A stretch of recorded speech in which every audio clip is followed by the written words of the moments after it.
Bienvenidos a nuestra sección Ley de Víctimas y Restitución de Tierras. Recuerden que nuestra línea telefónica está disponible para que nos cuenten sus inquietudes sobre el tema que vamos a desarrollar hoy o sobre la aplicación de la Ley 1448. Hoy vamos a trabajar el tema de las falsas víctimas y para eso me acompaña en este momento Nora Saldarriaga, directora administrativa de la Fundación Forjando Futuros, y Jaime Carrión, él es subsecretario de Derechos Humanos de la Alcaldía de Medellín. Les vuelvo a recordar nuestra línea telefónica 441-2100.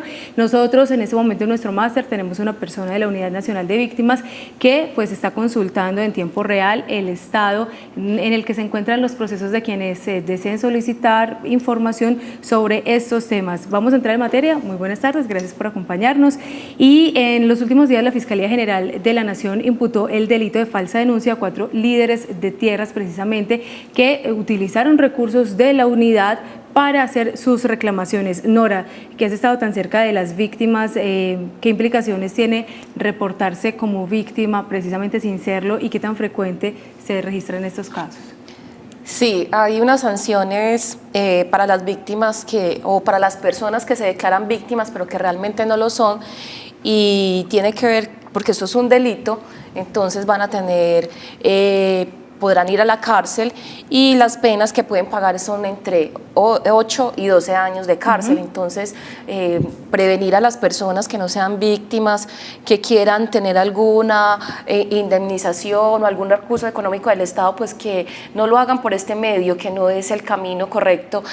Hay otras facilidades, hay otros programas que tienen tanto las administraciones municipales como los departamentos para las personas que necesitan ayuda económica y que busquen mejor esos recursos y no hacerse pasar por víctimas, porque realmente las penas son grandes y pues incurren en un delito. Bueno, Jaime, pero también hay personas que pueden caer en, digamos, algunas artimañas de abogados o de personas que quieren hacerlos pasar como víctimas. No necesariamente es la persona que quiere ir a reclamar, sino quien se aprovecha de X o Y situación de alguien para quedarse con estos recursos y de esta manera realizar una reclamación. ¿Estos casos también son frecuentes o no? Sí, en el caso de la ciudad de Medellín, nosotros, la Alcaldía de Medellín, en compañía del Ministerio Público, incluso ha hecho llamados a la opinión pública para que las personas que están en condición de víctimas se abstengan de incluir tramitadores en las diligencias y en las gestiones que tienen que hacer. Es importante recordarle a toda la ciudadanía que estas diligencias son gratuitas, que no tiene que existir ningún tramitador, ningún intermediario, que se pueden apoyar en los equipos de abogados reconocidos que hay en la ciudad, tanto en el Ministerio Público como en la Alcaldía, o en organizaciones sociales de un reconocimiento importante como el caso de la Fundación Forjando Futuros, para que los acompañe en el trámite que deben realizar. Bueno, Jaime, tenemos en este momento a Luz en la línea. Luz, muy buenas tardes, ¿qué inquietud tiene a esta hora? Luz, la escuchamos. Buenas tardes. Sí, señora, cuéntenos. Mire, o sea, yo es para hacerle una preguntita. Es que yo declaré en el 2012 por 2 hermanos pues víctimas que me mataron aquí en Medellín, y resulta que me dijeron que ya pues que me lo negaban, que porque no tenía pues argumentos como de la muerte, y el 6 de junio yo apelé. Entonces yo necesito saber a ver cuánto tengo que esperar después de la apelación, del recurso. Yo presenté recurso de apelación. Bueno, ¿qué le podemos decir, Nora, inicialmente? Sí, doña Luz, su caso está en estudio porque usted hizo un recurso de reposición efectivamente. El término es un poquito dispendioso y complejo, entonces le toca esperar unos días, doña Luz, pero la respuesta le va a llegar porque en este momento los abogados están estudiando con base en los documentos que doña Luz aportó, qué respuesta darle a doña Luz, entonces tenemos que esperar. Bueno, yo quiero seguir con este tema, Jaime, y es, también hay sanciones para quienes inducen a las personas a hacer este tipo de reclamaciones. Decías algo ahorita muy importante, que es no utilizar los tramitadores, y de eso estamos llenos en las entidades públicas, pero en estos casos la ley también puede actuar sobre estas personas que están induciendo o que están engañando a otros para que puedan hacer las reclamaciones. Claro, muchas veces los tramitadores que actúan de mala fe pues están estafando a las personas en condición de víctimas o están abusando de las buenas intenciones que tienen ellas de acceder a unas ayudas solidarias de parte del Estado. Ese tipo de actuaciones también pueden ser conocidas por la autoridad judicial, deben ser conocidas por la autoridad de policía precisamente para que sean controladas. La ley 1448 del año 2011 también contempló medidas para efectivamente proteger a las víctimas de que terceros malintencionados pudieran de pronto entrar a defraudarlas.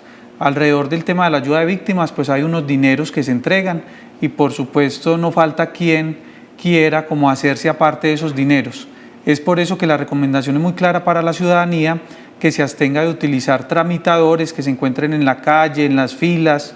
Usualmente las víctimas deben hacer filas al frente de las oficinas de la UARIB o al frente de las oficinas del Banco Agrario, y es allí en esas filas donde se presentan los tramitadores buscando tener alguna participación de esos dineros. Entonces es abstenerse de tener tramitadores. Bueno, 441-2100 es nuestra línea telefónica.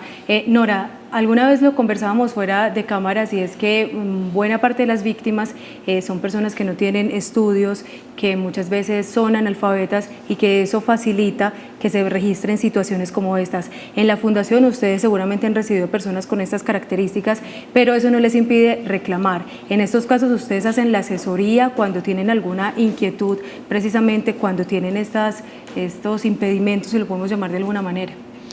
Sí, lamentablemente muchas de las personas que fueron víctimas o han sido víctimas en el país son personas que han vivido en el campo y que su nivel alfabético ha sido muy bajo, entonces pues tienen un nivel medio de escritura, sí, también de lectura, entonces las personas tienen muchas dificultades para poder acceder a la ley y a los recursos que tiene la ley. Por eso nosotros facilitamos este procedimiento. Allá hay abogados que le dan la asesoría, que les ayudan a tramitar su derecho de petición, su tutela, dependiendo del caso. Entonces el llamado a atención es que tanto pues en la Fundación como en las entidades públicas que ha dispuesto el Estado hay abogados y funcionarios preparados para brindar esta atención a las víctimas. Bueno, si alguno de ustedes está interesado en recibir una asesoría de la Fundación Forjando Futuros, primero debe solicitar una cita a la línea telefónica 414-3572, que allí con mucho gusto los van a atender. Tenemos nuestra llamada, es Ana Gabriela. Ana Gabriela, buenas tardes. ¿Qué inquietud tiene a esta hora? Vea, qué pena con ustedes. Lo que pasa es que con la señora abogada que está hablando en este momento, hace por ahí 20 días los llamé y entonces me dicen que internamente me iban a colaborar con el caso mío está aprobado y esta es la hora de que a mí no me llaman, no me dicen qué puedo hacer sobre mi caso, porque de todas maneras él ya está aprobado, pero voy a la casa de la justicia y me dicen que yo para qué llevaba esa historia clínica, que en Bogotá nunca iban a leer eso, entonces me tienen para allí para allá y no me dan ninguna respuesta. Y la señora abogada me dice a mí que internamente me iban a colaborar con el caso mío, pero nadie me llama ni nadie me dice nada. Entonces, qué pena con ustedes. ¿En qué puedo hacer? ¿En qué me pueden colaborar? ¿En qué me pueden ayudar? Bueno, doña Ana Gabriela, inicialmente cuando nosotros les hablamos de la ayuda que les estamos proporcionando internamente es revisar el estado de los casos, ¿cierto? Revisar el estado de los casos significa las fechas, por ejemplo, en las que se presentaron algunos análisis o algunos estudios. Eso no significa que al interior de la unidad se van a realizar los trámites para que ustedes les entreguen, si es el caso, algún tipo de dinero, por ejemplo, como lo hemos llamado aquí, que es la carta cheque o la indemnización como se conoce oficialmente. Nora, ¿qué podemos saber del caso de doña Ana Gabriela para tranquilizarlo un poquito? Doña Ana, mira, me informan acá por el interno que usted la valoraron el 14 de julio de 2014, o sea que hace un mesecito que apenas le hicieron la valoración.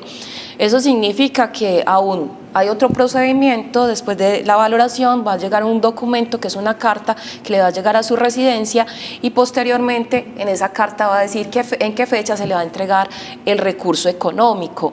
Como hay tantas víctimas, entonces esto se demora, se está haciendo por pequeños grupos y pues ahorita lo que pasa, doña Ana Gabriela, es que nos toca esperar un poquito, pero no se preocupe porque usted ya está incluida, a usted se le hizo la valoración y lo que sigue ahorita es que le llegue la carta haciéndole reconocimiento, diciéndole dónde va a ser la entrega de esa indemnización. Eso no significa que esa carta vaya a llegar en una semana, en un mes, porque como lo decía Nora, hay poblaciones con una atención prioritaria, como las personas en situación de discapacidad, los adultos mayores, que lo hemos trabajado aquí de manera permanente en este espacio. Jaime, ¿se pueden presentar casos en los que se falsifican documentos para poder reclamar, digamos, la indemnización de una víctima, una persona cualquiera de afuera? ¿Qué instrumentos tiene el Estado para verificar que quien está haciendo la reclamación es la persona que efectivamente fue víctima del conflicto?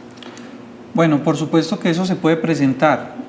Desafortunadamente la política de atención a víctimas en el país también se ha convertido para muchos en una política de atención a la situación de pobreza que indiscutiblemente vive un gran número de ciudadanos. Eso ha hecho que algunos intermediarios, tramitadores, de manera malintencionada, orienten a las personas para que se presenten, para que presenten documentación que no corresponde con la verdad y se han identificado casos de ese tipo.